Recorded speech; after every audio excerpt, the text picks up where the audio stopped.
When people are now in the process of thinking about where they're going to move to for retirement and they're looking at new homes, should they consider renting instead of buying? Well, you should consider renting or buying depending on who you are.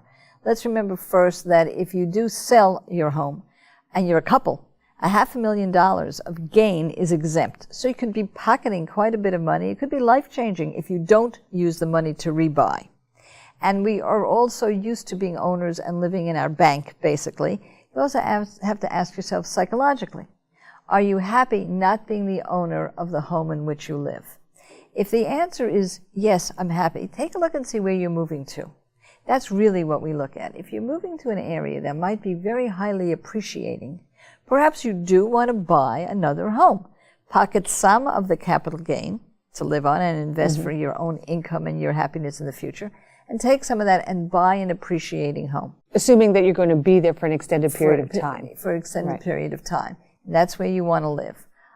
If you feel that you want to live in a certain area, and maybe you want an over 55 community, which doesn't appreciate in value often that much, maybe you are happy being a renter.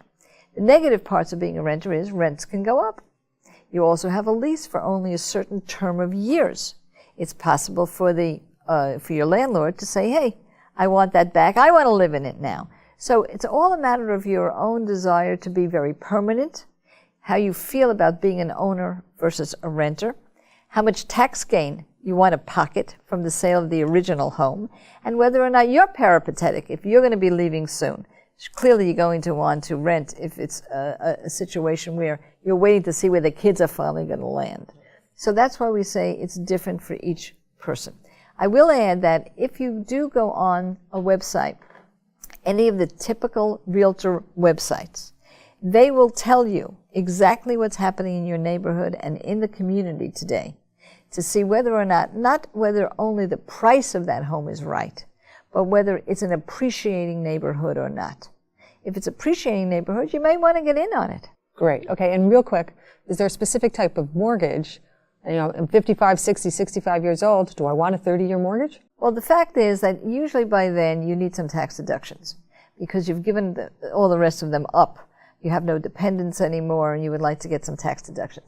So one of the things that you may want to say to yourself is, can I get a 30-year mortgage and make some prepayments? So you get the longest mortgage that you possibly can so that your cash flow is pretty good. And if you could have made more payments, higher payments, make them voluntarily. That's the way to do it. Keep your expenses as low as possible. All right. Great advice. Thank you. If you like what you just saw, we have many more videos with Adriane Berg and with more experts at bottomlineinc.com. And do me a favor, do that social thing. Share it. Tell your friends, tell your family. Come to bottomlineinc.com.